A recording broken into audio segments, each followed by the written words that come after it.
سوالات انبیاء علیہ الصلوۃ والتسلیم کو اس دنیا کے اندر مبعوث کیا ہے، اور روایات میں ہے کہ اس میں تقریباً 313 رسولوں کو بھیجا ہے، اور ہر پیغمبر کی یہ ذمہ داری ہوا کرتی تھی کہ دنیا میں بسنے والے انسانوں کو راہ راست کی جانب گامزن کریں، انہیں بتلائیں کیا صحیح ہے اور کیا غلط ہے، انہیں بتلائیں کیا حلال ہے اور کیا حرام ہے، انہیں بتلائیں کہ کیا جائز ہے اور کیا ناجائز ہے، انہیں بتلائیں کہ کن چیزوں اور کن امور سے اللہ رب العزت خوش ہوتے ہیں اور کن باتوں سے اللہ رب العزت ناراض ہوتے ہیں۔ ان کے مکمل رہنمائی اور راہبری حضرات انبیاء علیہ الصلوۃ والتسلیم کی ذمہ داری ہوا کرتی تھی، اور تمام تر انبیاء علیہ الصلوۃ والتسلیم کی تعلیمات میں ایک مشترک جو تعلیم تھی، ایک جو بنیادی تعلیم تھی، وہ توحید کی تعلیم تھی۔ توحید کی تعلیم تھی۔ ہر نبی نے اپنی امت کو آ کر کے توحید کی تعلیم بنیادی طور پر دی ہے۔ باقی چیزوں میں الگ الگ شریعتیں تھیں، الگ الگ مسائل تھے، الگ الگ احکام تھے، لیکن توحید کے سلسلے میں کوئی اختلاف نہیں تھا۔ ہر نبی نے، ہر پیغمبر نے، ہر رسول نے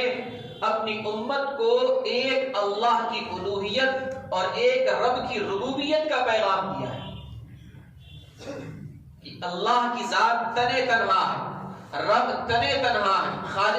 خالق و مالک تنے تنہا ہے، ان کا کوئی ساجی اور شریک نہیں ہے۔ یہ ایک ایسی تعلیم تھی جس میں تمام تر حضرات انبیاء علیہ الصلوۃ والتسلیم مشترک رہے ہیں، جس میں کسی میں کسی کا کوئی اختلاف نہیں تھا۔ اور میں آج یہ گفتگو اس لیے کر رہا ہوں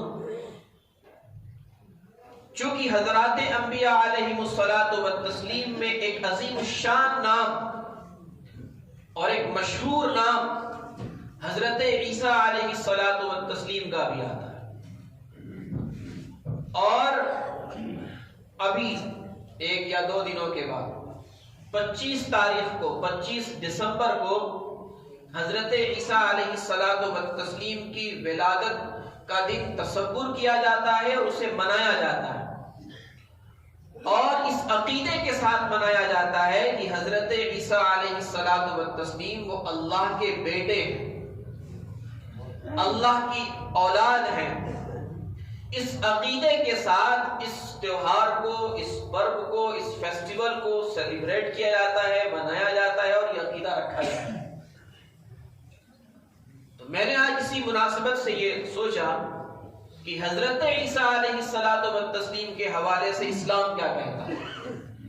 ان کے تعلق سے قرآن کیا کہتا ہے،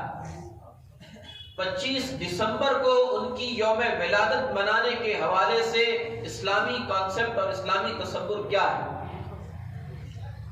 تو جب آپ قرآن عظیم کا مطالعہ کریں گے اور قرآن عظیم کو پڑھیں گے تو آپ کو اندازہ ہوگا کہ حضرت عیسیٰ علیہ الصلوۃ والتسلیم جس وقت دنیا کے اندر وہ آئے ہیں، جس وقت ان کی ولادت ہوئی ہے، ان کی پیدائش ہوئی ہے، وہ خرق عادت، خلاف عادت۔ عام طور پر بچے کی پیدائش وہ ماں اور باپ دونوں کے وساطت سے ہوتا ہے،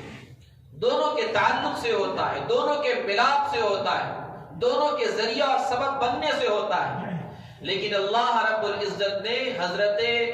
عیسیٰ علیہ الصلوۃ والتسلیم کو خلاف عادت اور خرق عادت بغیر والد کے صرف والدہ سے پیدا کیا۔ جب حضرت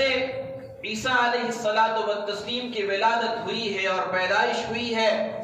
تو لوگوں میں چیمی گوئیاں شروع ہو گئی۔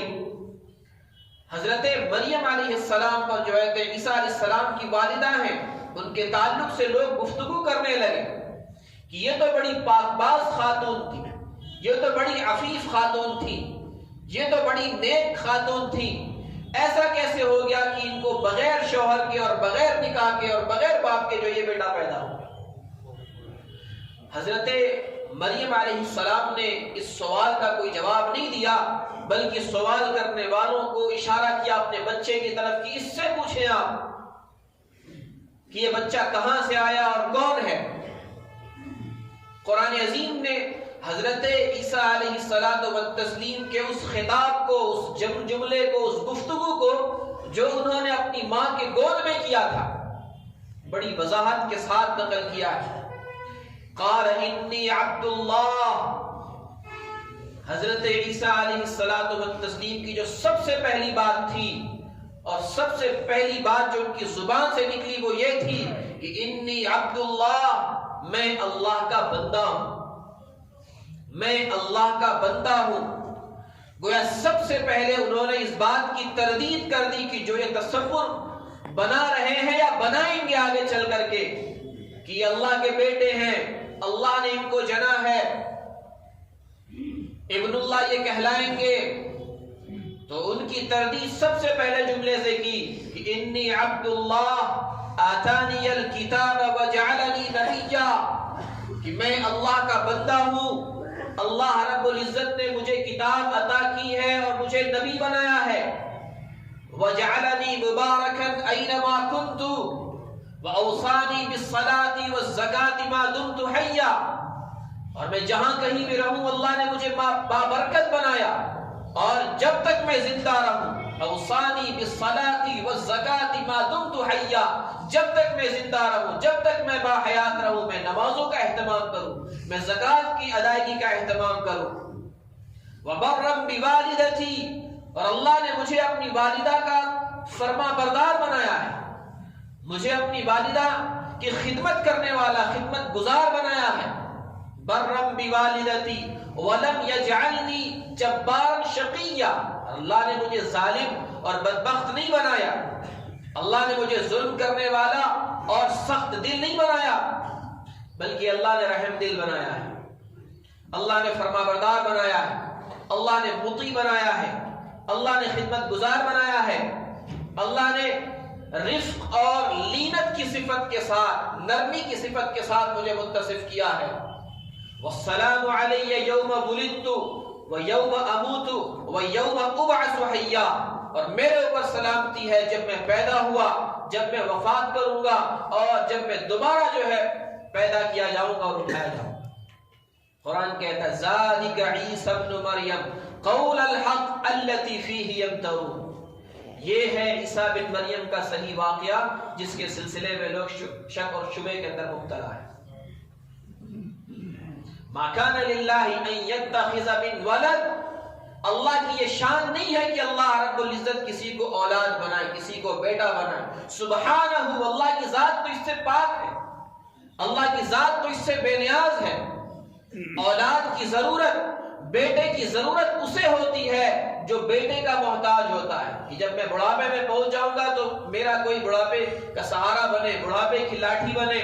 جس سے میری نسلیں آگے تک چلیں، جو میرے مشکلات میں، میری دشواریوں میں، میری مصیبتوں میں میرے لیے مضبوطی کے ساتھ کھڑا ہو سکے، جو میرا ساتھ دے سکے، میری مدد اور معاونت کر سکے، اسے اولاد کی ضرورت ہوتی ہے۔